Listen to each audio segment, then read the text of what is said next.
2026 is going to be an awesome year. We got some pretty cool stuff coming up. First off, we got Foundations of Recovery. This is our flagship program. We're starting it in January. This is for anyone, man, woman, or couple who wants to come and reclaim their heart from shame, trauma, and betrayal. We start off with an education on all sorts of principles, give you the common language. We feed you from a fire hose in terms of all things recovery. It is such a great start to recovery. And we get at the roots of things, Tyler. This isn't like any other program. Like, this is our healing journey in process, and Foundations is where we begin. If you look at the value that you're getting there to kick off a good recovery with all of the right education, all of the right language, and a team to get you started while also being directed by Brannon and myself through the whole process, what a deal. So if you're interested, if you're struggling, if you've been wanting to do something for a long time, jump into this. This only comes around every so often, and we would love to have you there.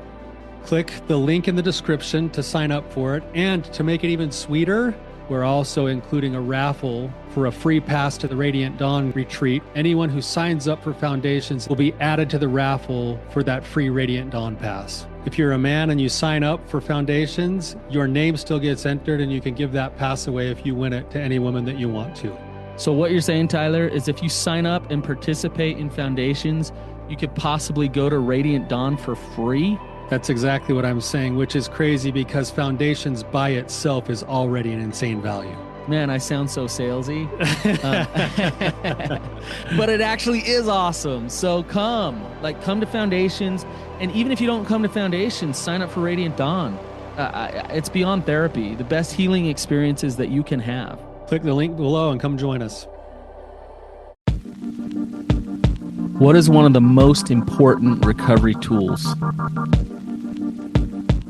Welcome to the Therapy Brothers podcast. I'm Brannon. I'm Tyler. We're brothers. We're therapists. And we know recovery. Bring your stories, your questions, your successes with real recovery.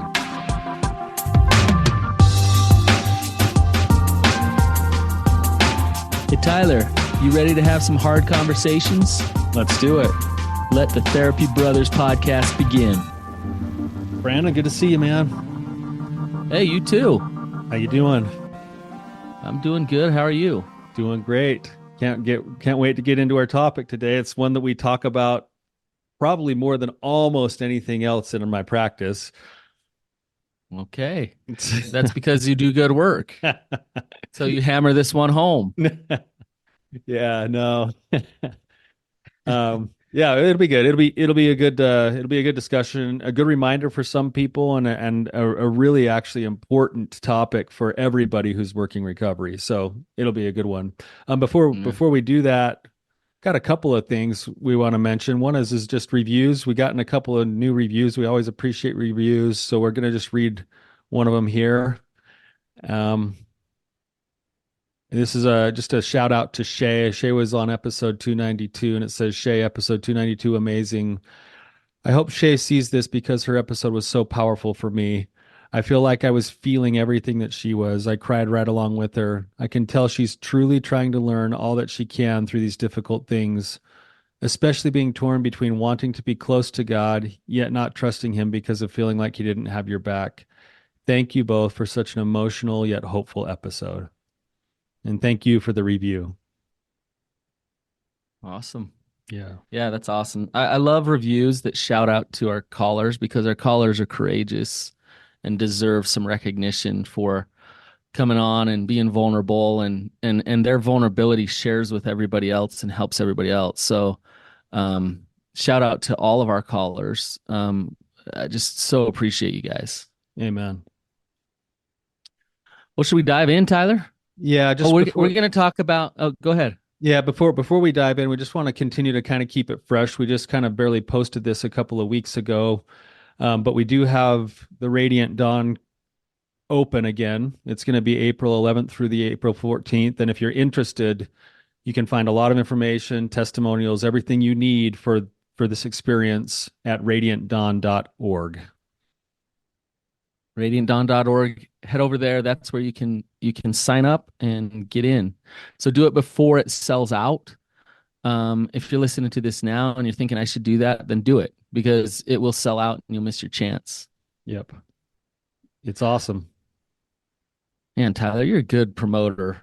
Yeah, I yeah. mean, maybe therapy wasn't the thing you should have gone into. We we know we know that my calling in life is not promotion. I You're hate self-promotion. I hate you're not selling a things. you're not a bad salesman though.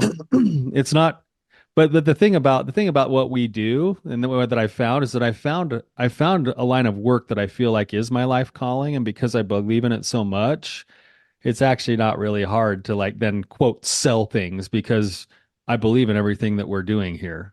Right, right. Yeah. Yeah, it's easy to push somebody to do something that's good for them because you believe that it's good for them. I So love I love that you love to watch me squirm though. you're you're actually much better at it than you might think. So, um, well, let's talk about what you talk about all the time. Yeah, so we got a question actually. I'm going to read the question. We love you guys' questions. This is a written question that was submitted. If you're interested in asking a question, go to therapybros.com, and we'd prefer that you click the button that says come on the show, and then you can write your question and then actually schedule a time to come on the show. But this one just came through written, and so we got some time. We're happy to answer it, and I think it's applicable to a lot of people. So this comes from Stephanie. It says, thank you so much for taking the time to record these podcasts. They've been a huge asset to my own trauma recovery. I feel that every episode I listen to is gold. I'm so grateful to all those who call in as well. Their bravery and vulnerability is incredible. My question is about the concept of, quote, dailies that have been mentioned in a number of your episodes. I would love to learn more about what those are and how to implement them. They seem to promote resilience and inner emotional strength, which are areas of struggle for me that I would like to strengthen. So thank you, Lo lo Stephanie. Love the question. Yeah. Yeah. Do you want to start, Tyler? Yeah. So before we get into this, one thing that I don't like about the topic of dailies, and people call them different things, we can call them dailies, is that they hear a conversation like the one we're about to have and they strip it all down to just the logistical checklist that I have so many things that I should be engaged in order to be a good person, in order to heal, and they miss the heart of the whole reason for why the principle of dailies is put in place. So I was just want to clarify this that the hope here today is to have a discussion about the principles behind the dailies as much as describing what dailies are. These are called dailies. They're not called shouldies. Right? Every day we Right. should on ourselves and then feel guilty that we don't do things. Right, exactly. That's not what these are. Yeah. Yeah, so the concept of dailies is this that we we want to be living a life that's full of a number of principles that lead to a wholehearted, happy, fulfilling, joyful life. And one of the ways that we do that is we set into motion the establishment of the habit of pursuing an emotional experience with the best parts of yourself, cultivating your heart, basically. It's we need to be engaged in keeping the heart alive, keeping the flame burning, making sure that we're in touch with the things that are most important to us, making sure that we're in touch with the parts of ourselves, our identity that makes us who we are. And the tool that we use that's maybe one of the most beneficial things we can use is the concept of dailies. Yeah. I think when you talk about, you know, cultivating your heart and a lot of it, Tyler, is about balance, right? It's about setting your life up so that you have the healthiest life you possibly can so that you can accomplish whatever it is that you're supposed to accomplish here. And there's energy suckers and there's energy givers. And we feel in our life the energy takers or suckers, they come into our life and they just kind of start to take over a little bit. Um, and the things that give us energy, oftentimes we have to choose to put those into our life, or we have to develop habits over time that take some work to actually put those into our life. And so it takes a little bit of effort. It takes some commitment in order to get those things going in our life. Yet when they do get going and we have them and they're working for us, they are so life-giving. And when she talks about, I forget how she said it, but it sets you up for emotional resilience. Um, it sets you up to handle life as it comes, the difficulties of it. Um, it also, I mean, we could talk about the outcomes of it, Tyler. It helps with self-worth. It helps with energy levels. It helps with everything, right? That's right. The overall quality of life. And I like where you're going, Brandon. Maybe I'd like to maybe break this up into a couple of smaller sections to what you're saying is for me anyway, and the way that I experience my own kind of process with dailies is that on one aspect, what dailies is that it's the intentional pursuit of connection with your best self every day that turns into the habits of cultivating your heart, right? And when you do that, what you're doing is you're actually creating a reservoir or a tank of emotional energy that you then have to use throughout the day, every single day.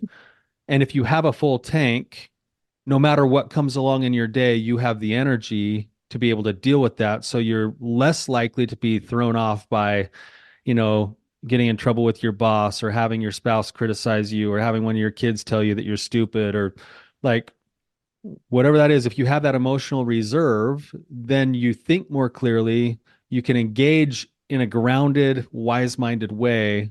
And so you actually do less damage to your own life because you have the emotional reserves to deal with life.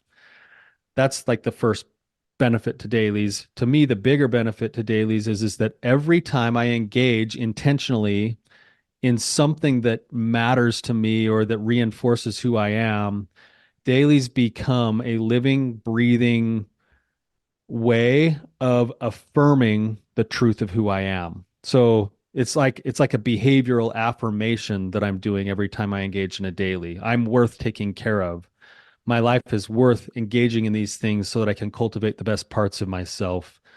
And when I do that, I'm reinforcing the overall belief, which I think is the biggest thing missing in our world, is that we're accepting the truth of who we are, our divine roots and acceptance of our goodness. And that's what dailies do is they reinforce that acceptance of our goodness. Well, so what you're talking about, Tyler, sounds pretty massive, sounds pretty big. Yeah. It's like this cultivating the acceptance of our goodness and knowing who we are. And it's massive and it's big. And if we were to rewind back and like pull it all back, it's so darn simple. And it's so basic and so small. It when I say small, like a daily could take 30 seconds. Yeah. Um, and so don't get overwhelmed by what Tyler's saying. And this is kind of the beauty of it is these small and simple things over time do what Tyler's talking about. Which is pretty awesome. It's more about the consistency and the commitment over time than it is about how overwhelming it is every day. Every day it should feel exhilarating. It should feel good, and fit within your life well.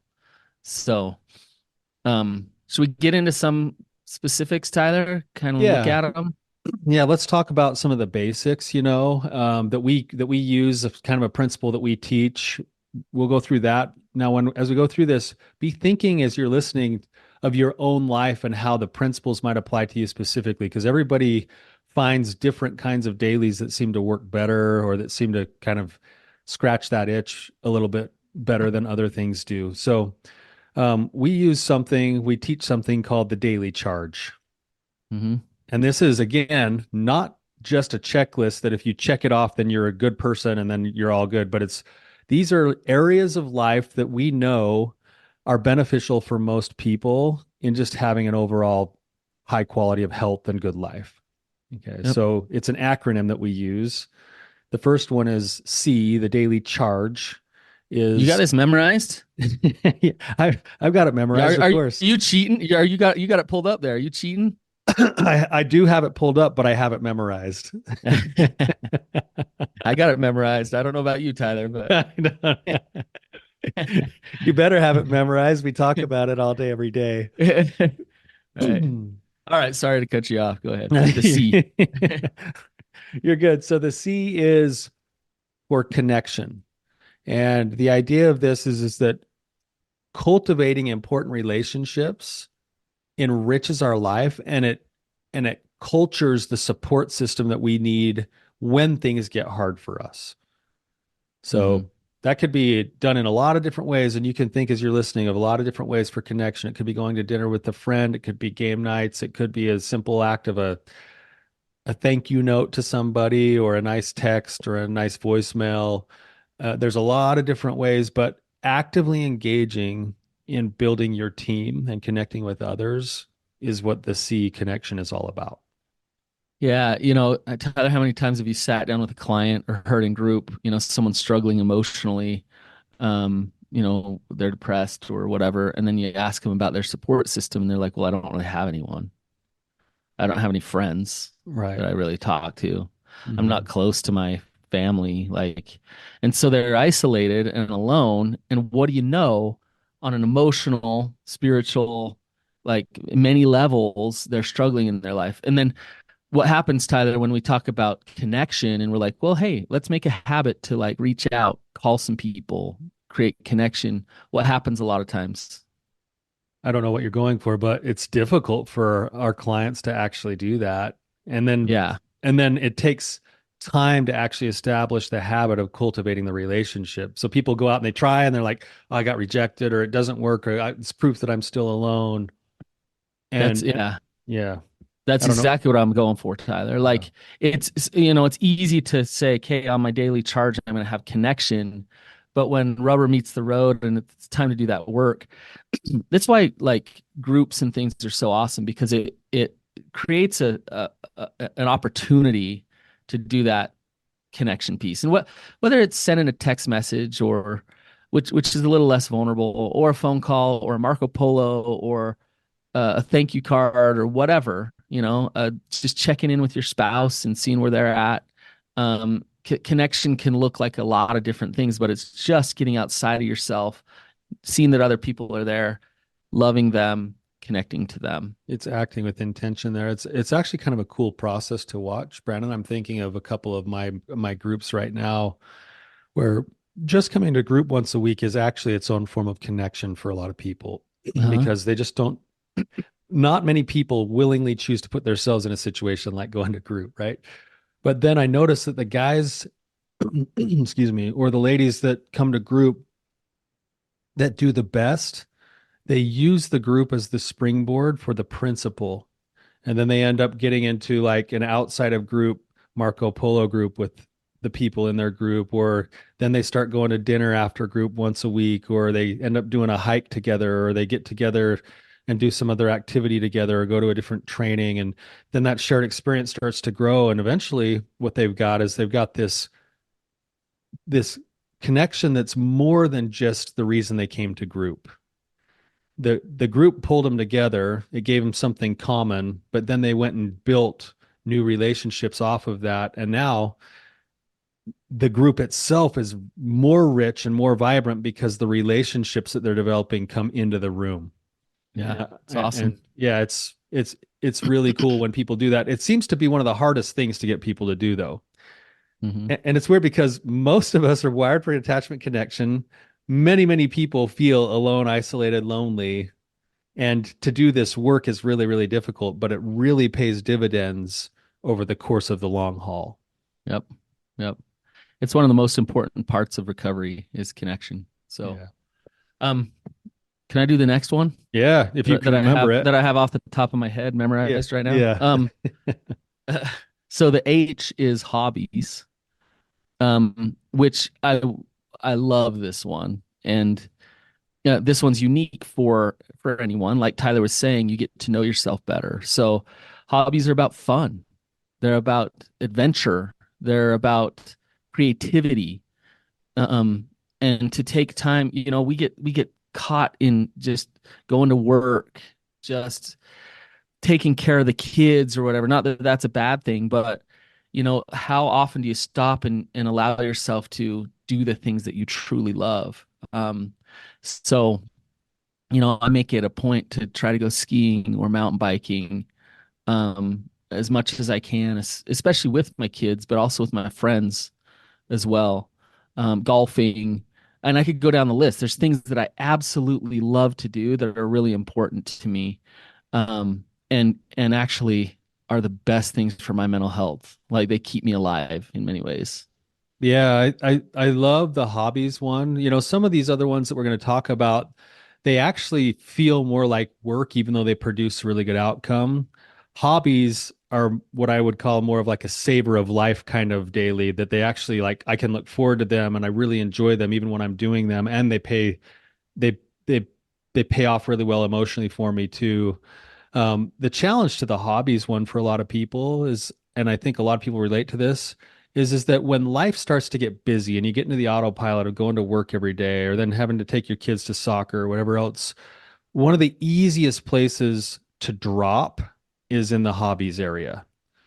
So people cut that part out. They think they're selfish if they're still doing it. They feel like they don't have the time for it. I can't tell you how many times people say like, "Oh, I don't even know what my hobbies are anymore because I just never do them," or "I don't have time for my hobbies." Right. And and that's understandable if you're living life the way that most other people in this world live their life. But most other people in this world aren't that happy, you know? And so it's actually imperative that your life includes the hobbies because of that adventure part of it. It keeps you alive. It keeps things vibrant and bright. So But Tyler, isn't that selfish? right, yeah. That's the question, right? And people will say like I can't afford to do that. I can't afford it. I don't have the time, whatever. It's like you can't afford not to, Yeah. because we want a life where the heart is pumping. We want a heart life where you're alive, where you're living towards something rather than just going through the motions. Yep. Yep. Um, So, Another thing to mention here, Tyler, that, we call these dailies or the daily charge. It doesn't mean that you do these things every single day.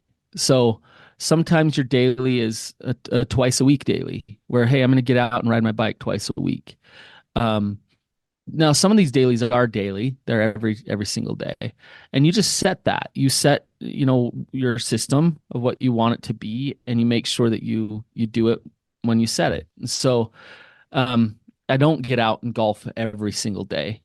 Um, but it's a hobby of mine and it's important to me, right? that's right.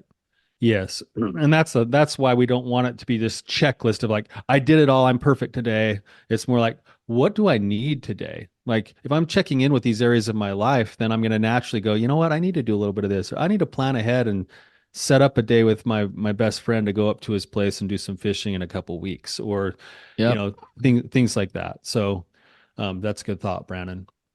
The next one, A of the daily charge, we call it attunement. And it's another word for the principles of mindfulness. We know there's tons of research now.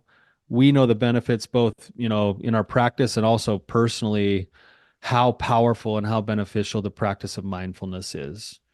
And so the attunement is taking the time to actually become an observer of yourself, your life, the practice of mindfulness and the principles of mindfulness in order to practice knowing how to reground yourself and also how to let go of things so that you can live life on its terms. Yep. Love it. I think mindfulness can scare people off a little. They're like, whoa, do I have to put my yoga pants on and get as zen as I possibly can get? And the fact of the matter is this one, it might be the simplest and easiest one to accomplish every day. Um, it's breathing for 30 seconds. Just breathe. I did my attunement this morning, Tyler. I have a playlist that I listen to for attunement. So there's like 4 songs that I listen to. So I listen to those songs and I try to be mindful and just listen to that music this morning. It was awesome. Felt really good. Got me Good. ready to podcast with you today.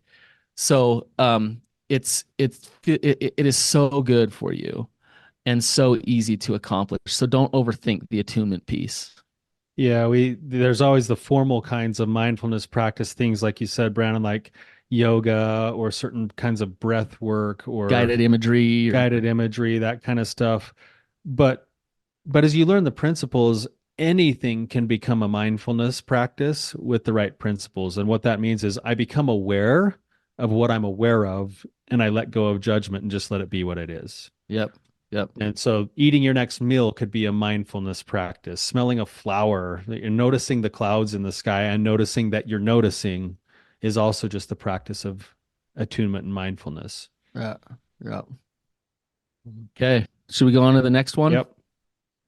The net this one I believe is one of the most important, yet one of the most dismissed and thrown to the side ones that there is. And this one is about rest. Um, Sleep is so good for you and so important. Um, Going to bed at a certain time, getting your hours of sleep, having sleep be a priority is really important. And there's other ways to rest too, not just sleep, right? Just taking a break. But we neglect sleep a lot because we think, well, we're so busy, I can get 4 or 5 hours a night and I can function. Um, so yeah, your daily would be something like get, 7 to 9 hours of sleep every day, or take a nap every day, right? Right. Get the adequate amount of rest that your body needs. Now there's a couple of things that go along with this, some of the research that we know that the right amounts of rest, especially, if you need to get 7 to 9 hours a night, when you cheat on that, you lose the benefit that comes from the multiple cycles of the sleep cycles. And what happens in the sleep cycles is it's almost like its own sort of a filter for the emotional components that went on throughout your day in your brain. And so if you're cheating that, then you're having a hard time letting that emotional processing take place. A couple other things that are important with sleep is that there's some recent research out that's got a really, really strong correlation to relapse with addiction. That when you're tired and when you're sleep deprived, your likelihood of also relapsing with your addiction is significantly, extremely significantly higher.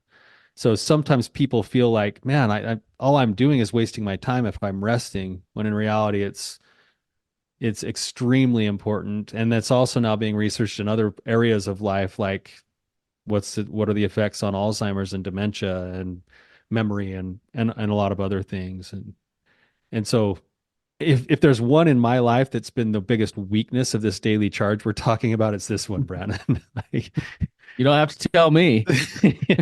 I've seen your face when it's you're so, just sleep deprived. it's so funny too, because we can kind of slow cook ourselves into not getting the right amount of sleep. So I was getting, for probably for 10, 15 years of my life, Don't I follow was Tyler's example as he I says this. Go ahead. I was getting maybe an average of, 4 to 5 hours a night.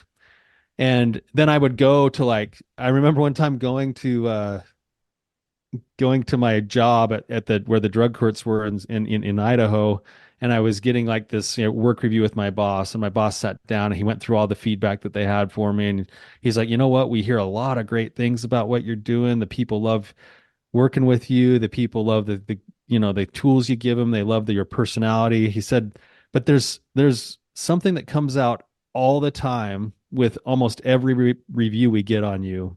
And he said, everyone says you're tired. And I said, well, that's actually true. Now I had slow cooked myself into like feeling like I was just operating my normal self. And that was my new normal.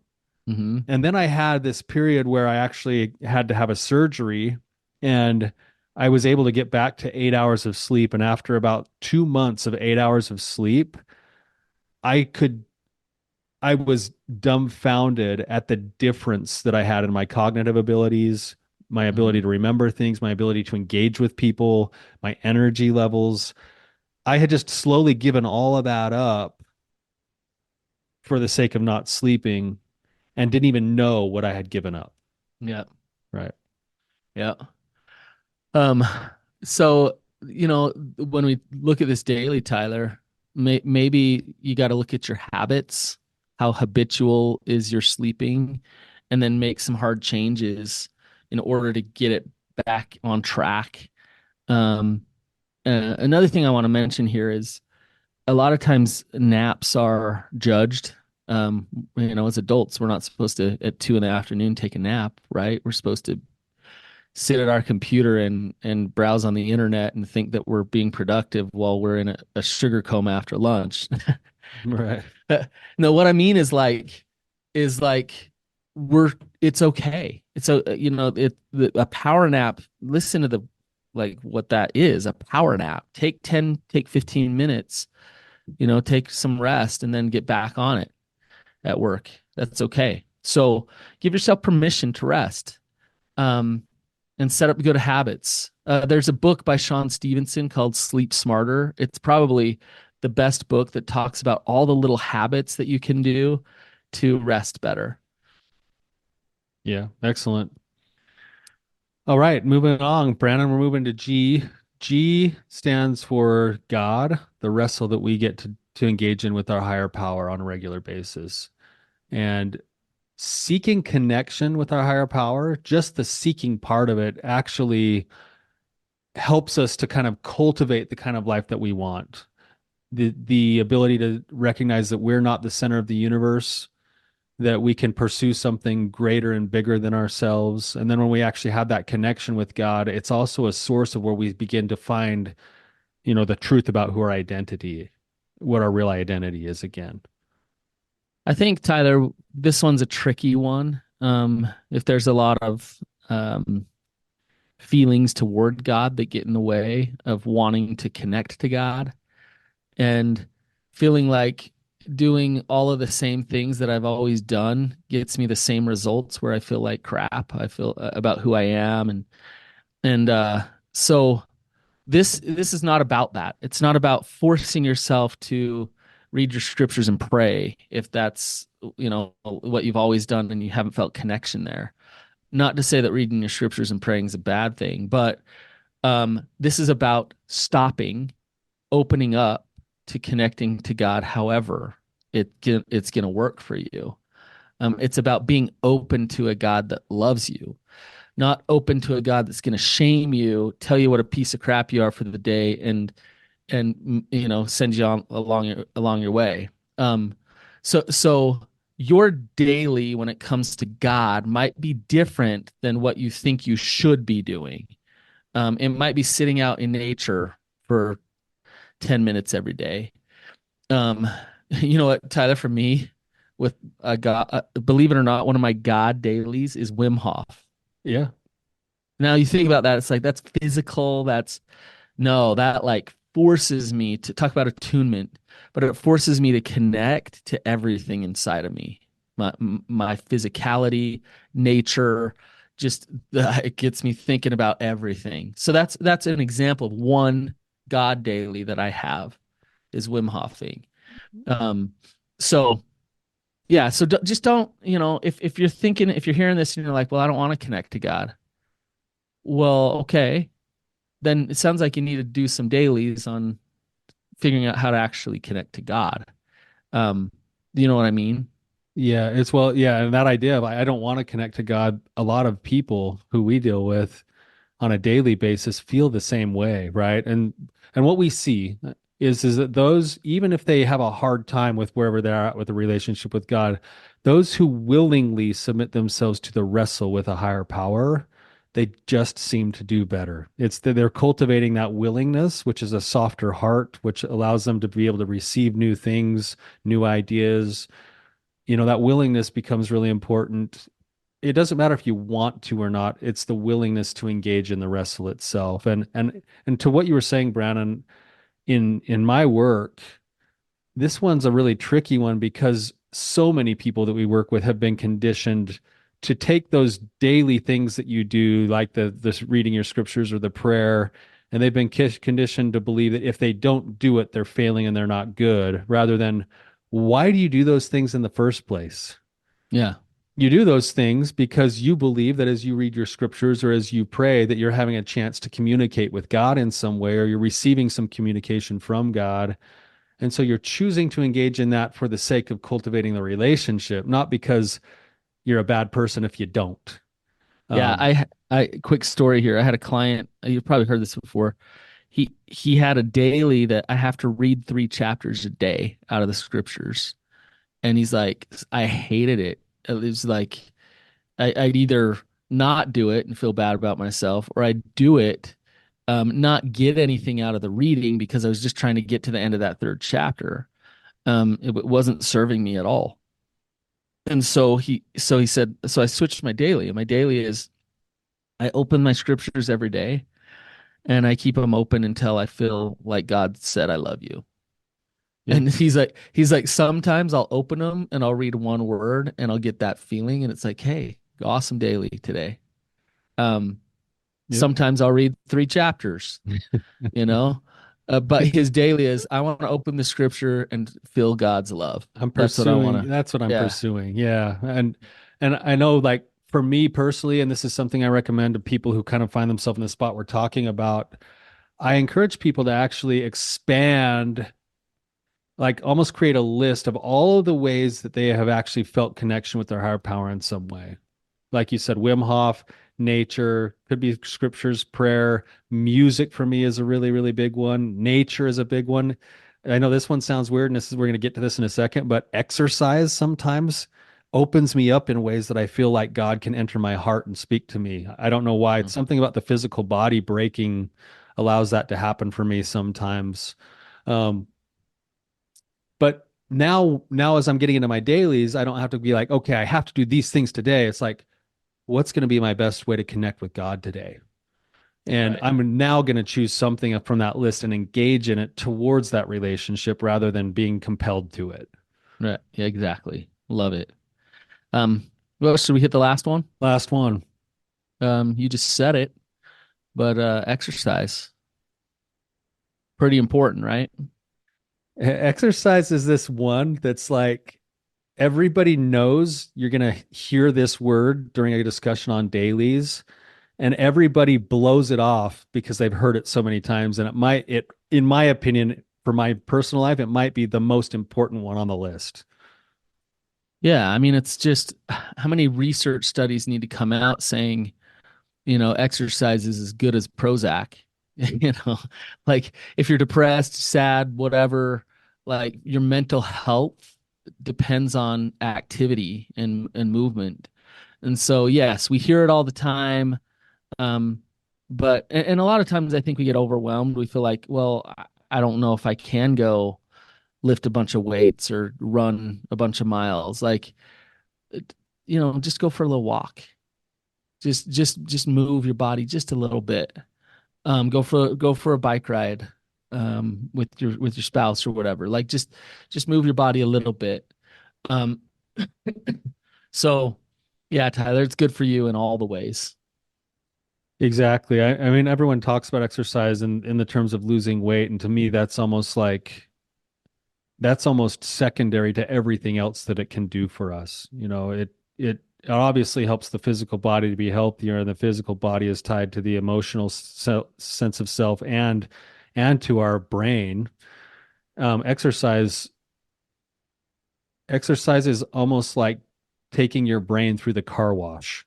It's Yeah, like you get to just clean everything off. It has this chemical dump that sort of like flushes everything and then emits a whole bunch of chemicals that actually make us feel better. They increase our willpower. It's just it's hard to get there because the effort needs to be there, but when you go over the edge of that effort, all of a sudden you get a really nice payoff with the yeah, exercise. yep, yep. Well, so Tyler, as people are listening to this, I hope they're not feeling like, oh, I'm failing and I'm not doing any of this stuff. Coming back to where we started, um, if you're listening to this and you're not doing much of this, this is hopefully a call to action to help you sit down and say, okay, I want to create this in my life. Um, your self care needs to be a priority over pretty much anything because you'll be a better father, husband, wife, mother, worker, everything, if you take care of you. And you will be resilient to the difficulties of life. Addictions won't have to come in and soothe you and take care of you because you're taking care of you. That's Right. right. Just a thought that this is kind of foreign for some of us, but in our lives with being effective with all the things that we have on our plates, we've neglect the thing that is most important to remember that you are your greatest asset in everything that you're trying to get done today. And if you're taking care of yourself, you are more effective in everything else around you, including your relationships with other people, including your productivity at work. I know people laugh at me all the time when I say this, but I can get a lot more done with 2 hours of dailies in an 8 hour workday than I can in a 12-hour workday. Yeah. Yeah. And it's just the truth, Yeah. because it's just so much more effective. So hopefully this is helpful. The list that we gave is non-exhaustive. I mean, you can be creative with your own. Think about what are the things that get you going? What gives you passion? What drives your heart? What fuels you? What's good for you? Make your own lists, and then don't worry so much about the list as much as the intention. Look at your list on a regular basis, feel what you need for the day, and then go pursue that connection with your heart. Thanks, Tyler.